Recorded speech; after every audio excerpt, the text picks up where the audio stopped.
ini adalah pula cara bagaimana nak guna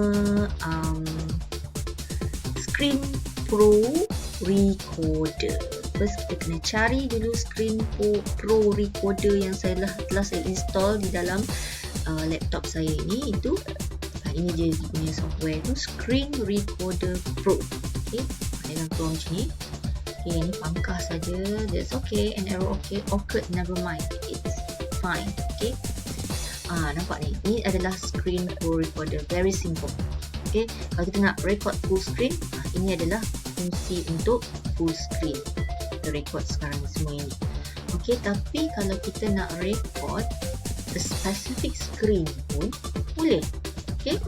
Contoh, kita nak record screen depan ni. Kita pun record lah. Okay. Tekanlah record ni. Tapi kalau kita nak record audio sahaja pun boleh, tekan di sini. Okay. Buat masa ni kita nak record yang paling saya guna sekali, record benda untuk guna untuk Screen Pro ni, saya guna untuk ini, region. So this one you can record region selected using region selector. Macam mana? Okay, contoh, kita buka dulu PowerPoint yang kita tadilah PowerPoint tadi. Ini contohnya. Kita sukar untuk menggunakan PowerPoint kerana PowerPoint dia membuatkan file lebih berat. Jadi kita gunalah Screen Pro Recorder ni untuk record kita punya slide. So macam mana nak buat region tadi? Tekan region ni. Di sini ni memang dia tak boleh adjust sikit. Maknanya kita kena adjust betul-betul di sini dahulu. Tarik dia. Ni baru kita boleh adjust. Kita tarik dia ke sini. Dan ini pula tarik ke bawah. Okay. Bagi dia betul-betul lah untuk screen tu. Dan dia akan record part ni sahaja. Tak perlulah kita tekan slideshow. Tak payah. Okay. Dan kita pun record dia. Record. Dia akan sini boleh tekan, situ pun boleh tekan. Sinilah better. Okay, dan kita pergi ke slide ni dan kita nak terus ke slide lain ni. Tekan je, dia akan berlangsung terus dia punya recording tu. Jangan risau. Sampai sini. Okay, sampailah di end. Okay, lepas tu kita pun stop. Dan kita boleh tengok balik video ni. Dia save record dia. Record, dia akan save dalam, dia akan sini boleh tekan, situ pun boleh tekan.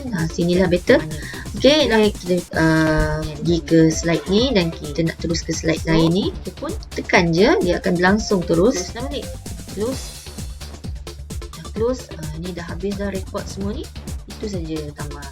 Okay, itu pun selesai. Dan kita pergi balik pada file tadi, file video tadi tu. Dia akan automatic keluar di sini mengikut tarikh bila kita buat. Okay.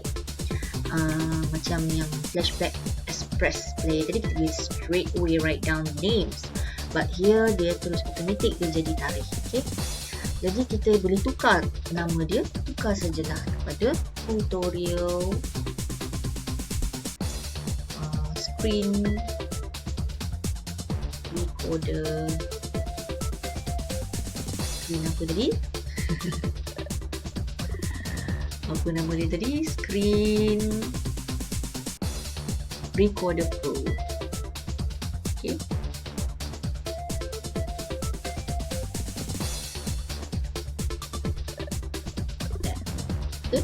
Lepas tu file ni lah barulah kita buat macam tadi juga. Kita pergi ke Telegram dan kita masukkan kepada kita punya save messages. Ambil file, ambil tutorial, where is the tutorial is from Screen Recorder Pro, open up and then we send it here. Just save to Telegram. You can straight away get it in your phone, and your phone can save it in the gallery. Bila dah save the gallery, bolehlah straight away edit the InShot. Okay, that's it for the Screen Recorder Pro tutorial.